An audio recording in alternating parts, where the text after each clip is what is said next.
Le produit m'allait plutôt bien, donc cannabis, cigarette, et puis un jour les enfants arrivent. Là tu prends conscience de ta fragilité toi aussi au niveau de la santé et puis ça y est, tu bascules dans un mode où tu n'es plus vraiment on s'en fout la mort parce que ça y est, tu laisses quelque chose derrière toi aussi.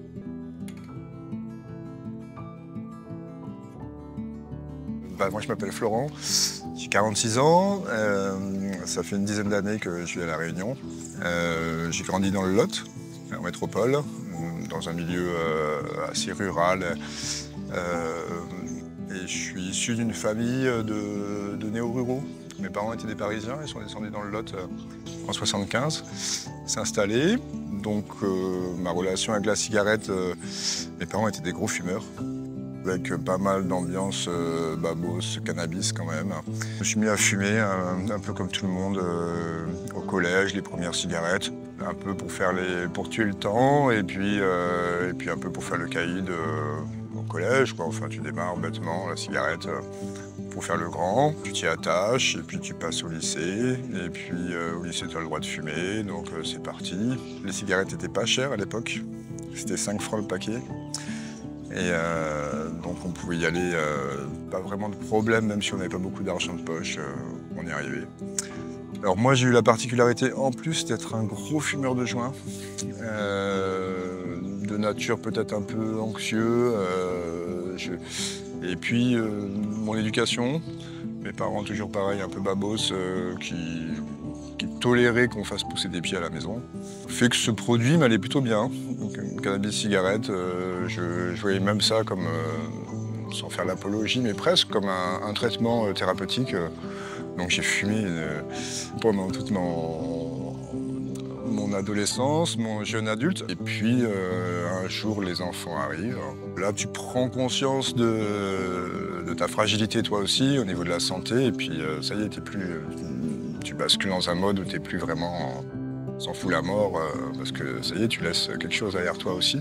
Donc là, il y a eu une première prise de conscience quand notre aîné est né.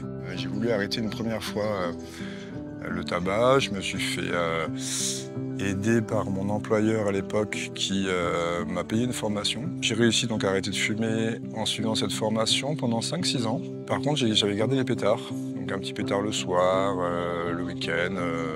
Ce qui fait que en fait, j'ai pas réellement arrêté de fumer et que le jour où il y a eu une petite baisse de forme, je me suis remis à fumer régulièrement et quotidiennement. Les années ont passé, 40, 41, 42, 43, encouragé par ma femme, ma compagne, qui m'a beaucoup aidé, les enfants qui m'ont également beaucoup aidé dans l'arrêt de la cigarette. Je suis allé voir mon médecin traitant, je lui ai exprimé le souhait que j'avais d'arrêter la cigarette. Elle m'a conseillé de me faire aider par le service addictologie de Belle-Pierre. Ça s'est fait en douceur. Il m'a fallu quand même 1 an et demi de patch, de Nicorette. On a diminué petit à petit la dose. Du coup, ça m'a imposé d'arrêter aussi complètement le pétard. Le fait de rouler, c'est quand même un peu la même gestuelle. Tu mets quand même du tabac dans tes joints. Ça a été dur. Avec l'entourage, les amis qui ne comprennent pas pourquoi. Tu veux arrêter la cigarette. J'ai pas arrêté le rock'n'roll, j'ai pas arrêté la fête, les soirées. Mais t'es obligé de changer ton point de vue sur toi-même et puis sur tes potes aussi.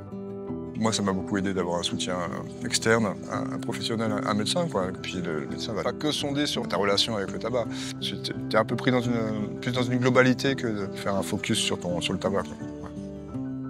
Le monoxyde de carbone est un gaz particulièrement toxique pour l'organisme. Il peut entraîner une toxicité aiguë, mais aussi une toxicité chronique avec au final une obstruction des artères. C'est une substance qui est présente dans tous les produits que l'on fume. On a des personnes qui arrêtent de fumer des cigarettes, ils continuent à fumer du cannabis, sauf qu'ils vont continuer à consommer leur cannabis avec du tabac. Donc quelque part, vous n'avez pas d'arrêt du tabac et on a des personnes qui vont rechuter. S'il y a en effet des essais, si dans certains pays le cannabis est validé comme outil thérapeutique, dans certaines indications, il faut quand même savoir que sur le plan de la santé mentale, le cannabis, il a plutôt des effets négatifs sur l'anxiété, sur la dépression Et surtout, sur le plan cognitif, le cannabis souvent entraîne des troubles de la mémoire sur plusieurs jours durant. Si on fait des tests, on se rend compte que ces tests sont perturbés, même plusieurs jours après avoir fumé un joint.